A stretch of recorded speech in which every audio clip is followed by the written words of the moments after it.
Good afternoon, everyone, and welcome back to another episode of the weekly ARK podcast here every Thursday, back today with number 430. My name's Coach MT, and I'm here live today with the core team. Your host for tonight, as always, the captain on board the ARK, Mr. Atlas. Hope you're doing well today, sir.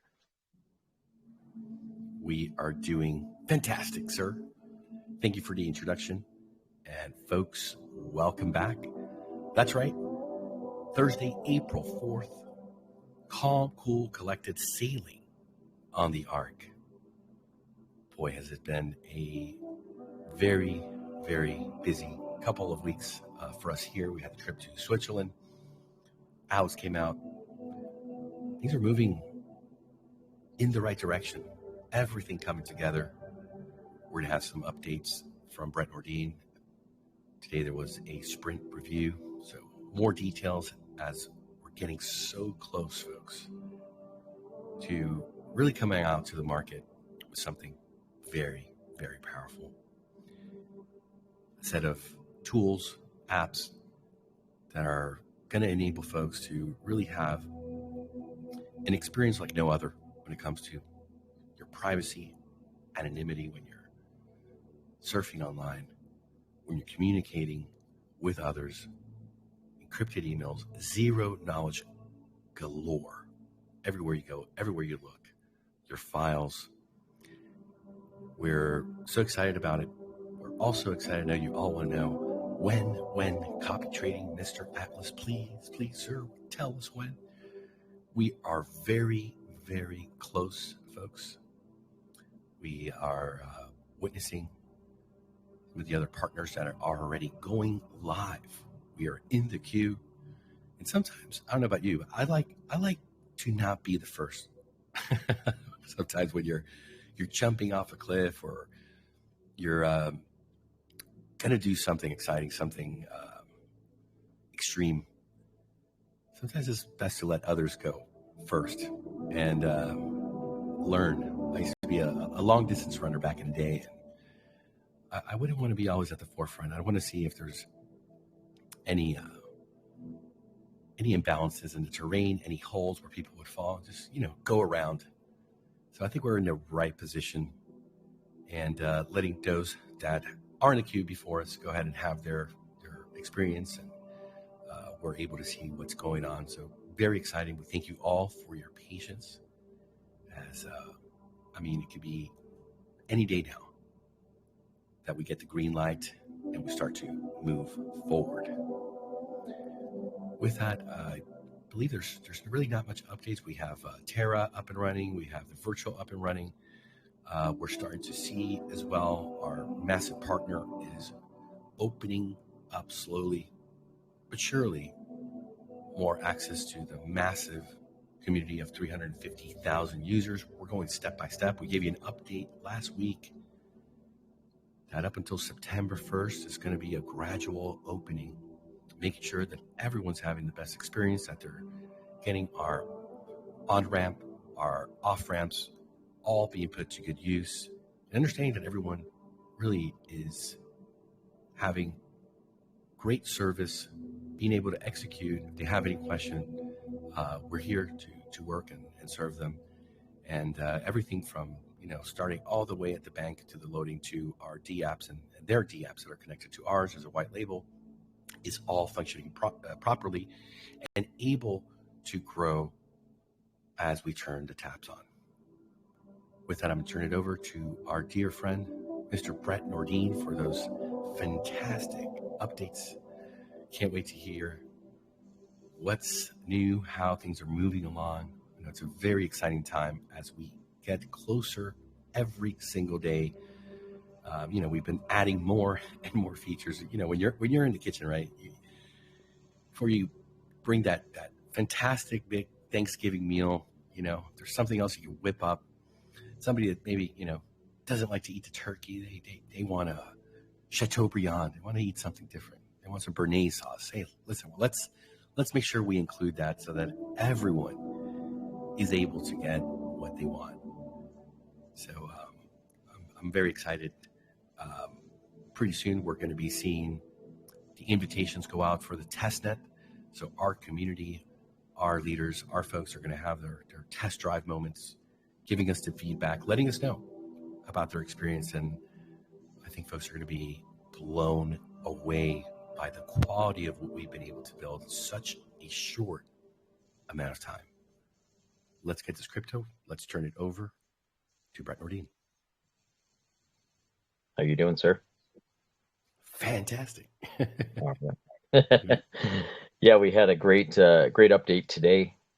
Most of the focus this past week has been on hooking up and making the DVPN functional. So that's getting the entire network of VPN nodes talking to our application. And I got a great update today that was successful. So from a back-end perspective, the development team successfully is connecting to the network now through WireGuard. Not yet V2 Ray, so that's next, but at least through WireGuard, which is basically a DNS protocol that's utilized to connect to the network, and that's up and running.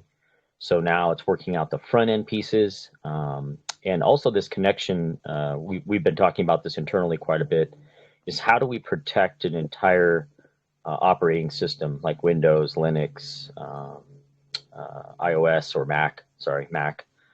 We know that the mobile applications are not an issue, and that's going to be integrated into an app that goes into the Apple Store or into the Android Play Store. But for the entire desktop version of those operating systems, like Windows, how do we protect that without having a complete desktop app and having to go through all the arduous process to getting those accepted and into for example, a Microsoft Store.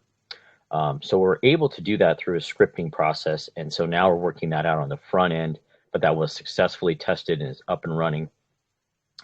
So that's a huge milestone for us. I know it doesn't probably sound all that exciting, but it really is, in that we can address the entire machine and not just through the web browser, which was kind of the initial thought, was we were just going to have it as a web app. However, if you're running Telegram, you're running other applications that are installed on your desktop machines, how do we protect those as well with the VPN service? So technically that's sorted. And so now that when we push that new testnet environment, it's going to have the front end elements that allow us to protect our entire device from a desktop perspective and those desktop applications that you're going to be running. So that's a huge win for us. There was also some updates on the calendar that we got to discuss today, and that's still a build in process. So we're sorting out the back end elements of that. But we did see some just basic navigations, adding events, calendar options, and things to select, the views of the calendar, and also the time zones, and adding a public calendar, deleting a calendar, some of these basic functions that we've come accustomed to for scheduling events and things. So we've got to see the basic functionality of it and hooked up from a back-end perspective, but nothing really is sorted out in terms of true functionality. It's just kind of walking through the steps in the process from the UI and pushing buttons, but the data isn't getting passed yet into our database. It's also protected and encrypted. So that's the next step on the calendar, is to get that up and running and working so that we can finish up testing and the basic core functionality of the calendar. Also, some progress on the Chrome store. We are building an extension for Chrome. Once we have the Chrome extension, it's very easy to roll that out to Firefox and others. Most of them are compatible with Chrome. Even some of like Brave is a Chromium-based web browser. So we're building an extension for a password manager. So the passkeys that you are able to input through the application and save those fully protected through our decentralized database, through our storage network. Those are also going to be able to be accessed through this web extension. So there's a process there where we have to create a Chrome developer account and get that uploaded and accepted, and basically have to go through the process of getting that accepted for a public Chrome extension. Right now we're in developer mode, so I can install it on my machine, for example, using the development tools. But to have that available for everyone to test, we have to get that approved and make it public on the Chrome extension store.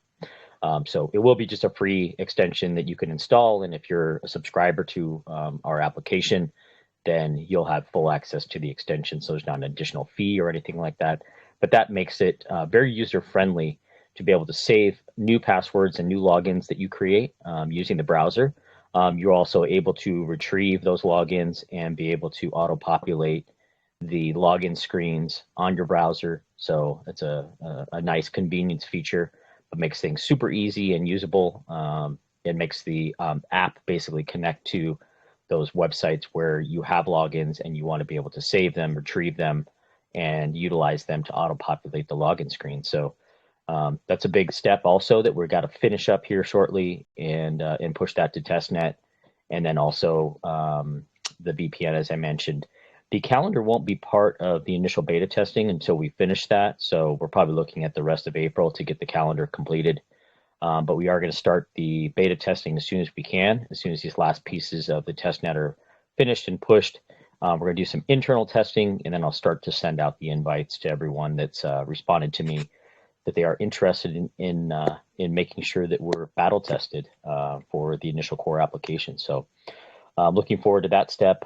Otherwise, just some finishing touches on the email service, little things with the archive folder, being able to retrieve files, restore them to archive, things like that. Little things that we probably take for granted with our everyday email functionality that we have on some of the other applications that we're using. But there are a lot of little intricacies that may not become apparent unless you're a power user. But we definitely need to have at least the core functions that most people are used to, so that we can make sure that we have a competitive product that we're releasing with this application. Obviously, we have the next step in terms of privacy and a huge upgrade in terms of privacy functionality, things like that. But we want to make sure that the core features that everyone's used to, with sharing and deleting and archiving and labeling and all of these things, that those are bulletproof, and we've got those set up and operate as intended prior to going into the beta phase. So that's about it. Let me think. We also have made some progress on the web store and sorting out how we can interface with our initial web store with crypto payments. We will also be using a payment processor for credit card payments. Obviously, this subscription model. So we're going to have monthly subscriptions, annual, multi-year subscriptions available. So you will be able to save a credit card if you do not want to pay with crypto. If you pay with crypto, you're going to have to remember when you paid, and we're going to send out notifications both by email and in-app that your subscription's coming due, and you would need to make an additional payment with that crypto payment. So we're really ironing out the details of how that crypto payment will work versus just a credit card payment. Obviously, there's a lot of credit card subscription models out there that we can glean off of, and so that's not as much of a concern. We'll probably be using a big payment processor like Stripe for the credit card payments. But however, on the crypto side of things, we do need to integrate that in as well, and then have a way to provide feedback to the user when those subscriptions are coming due. We're probably leaning away from the monthly model with the crypto payments, which probably doesn't make sense that every month you would have to, reinvest crypto, but we're looking into how we can maybe make that a little easier, just so that you don't miss a payment. And then, we have to freeze the application account, and then you would basically not have access to your data. So we don't want any of those kind of customer service interruptions and things happening. If it's just, a temporary thing with a crypto payment, you need to wait to exchange something and make that payment. So we're just kind of walking through and sorting out how that might work. But we have a little bit of time to figure that out before the web store is ready and we go live. So that's about it. I think if there's anything else. No, I think that's all. We're just doing a lot of QA testing right now, code testing and bug fixes and things that we're catching internally. And we have a team that's also performing that, where they're walking through the UI, just testing on different device types, as well as, just the core functionality. Is the data getting passed properly? Is what's being seen in the storage side equivalent to what's being happening on the front end, and all of those kind of things that are just, basic core functionality stepping through the end user process. and make sure everything's working great, before we have additional users come in and start to play around with it. So that's about it. Looking forward to next week. We're going to have another demo next Thursday. So I'll have some more updates with our next call and our next podcast. All right. Fantastic. Thanks for the update, Brett. We will keep on with the development and looking forward to next week as it's all coming together. Great work, my friend. And also a shout out to the development team, putting a lot of time, a lot of effort to make it happen. Yeah. That's a lot of moving parts. To the end of today's podcast. It's a short one. We're going to do Q&A, and maybe if Coach Roberto has some time, I know he had very limited time, only 30 minutes to be with us here today, and we're just 1 minute away from 30 minutes. We will see if we breathe or we don't breathe. But anyway, we want to thank all of you for being here today. We look forward to seeing you next week, and stick around, ask some questions. And don't forget, folks, let's get this crypto. Yeah, let's get this crypto. Oh, god damn. Oh, yeah, let's get this crypto.